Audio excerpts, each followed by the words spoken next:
Welcome back to Inside Politics. Our guest today is Steve Cavendish. He's the editor of the Nashville Scene.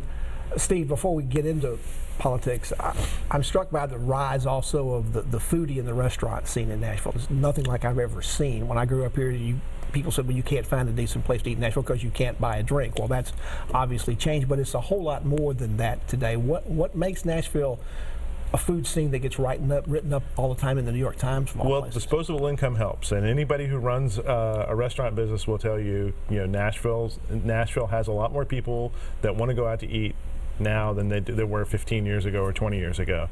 But I think even within that, there's a number of restaurants that have been kind of markers and sort of raised a bar. If you look at If you look at Margot over in East Nashville, I think you can sort of make this line of food demarcation of Nashville's food scene kind of before and after that, and people like Tandy Wilson, who runs City House, came through that kitchen. Tandy just won a James Beard Award, which is one of the most prestigious food awards in the country.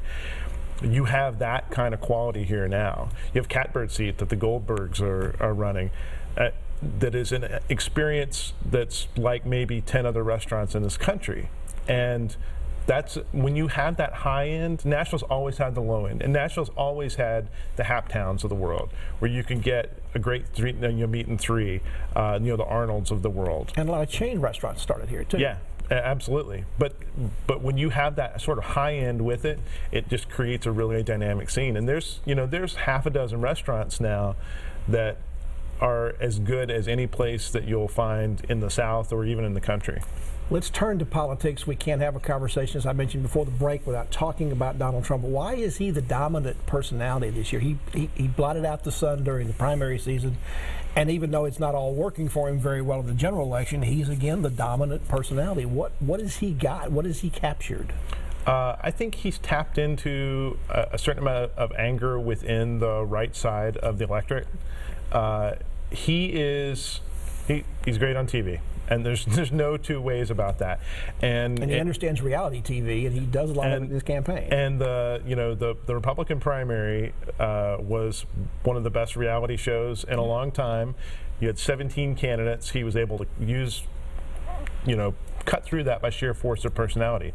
I think what you're seeing is Trump was able to cut through that without really any sort of campaign apparatus. He didn't build big ground games in Iowa and New Hampshire. He got around all of that until the attrition took out the rest of the field. And now you're finding the limits of that. Now you're finding that these kind of off-the-cuff statements, which work great, in demonizing your opponents, doesn't work nearly as well when you're getting the level of scrutiny that he's getting. This week we saw another attempt by Donald Trump to reboot the campaign, like a computer that's not working very well.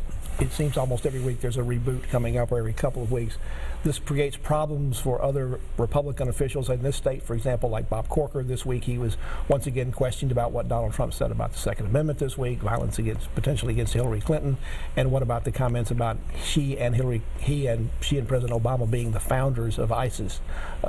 This must be putting a lot of strain and stress on Republicans across the country, because they've endorsed this guy, but they have to keep responding and explaining what he means and what they think about what he said. Well, Bob Corker's a really good example, because Corker's a smart guy. Corker cares about national security issues. He cares about U.S. foreign policy.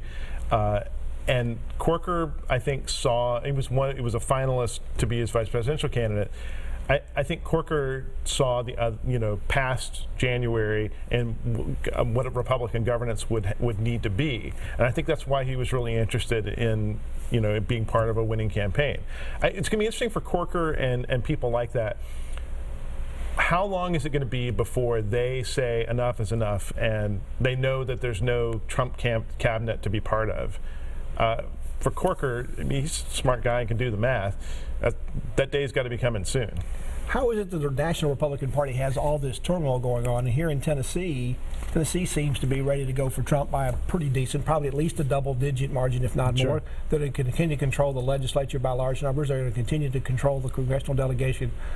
So what's different here in Tennessee than what's going on nationally for the Republicans? I think Tennessee is that strong a Republican state that it doesn't matter as much here. I mean, there are a lot of the same fissures within the state Republican Party.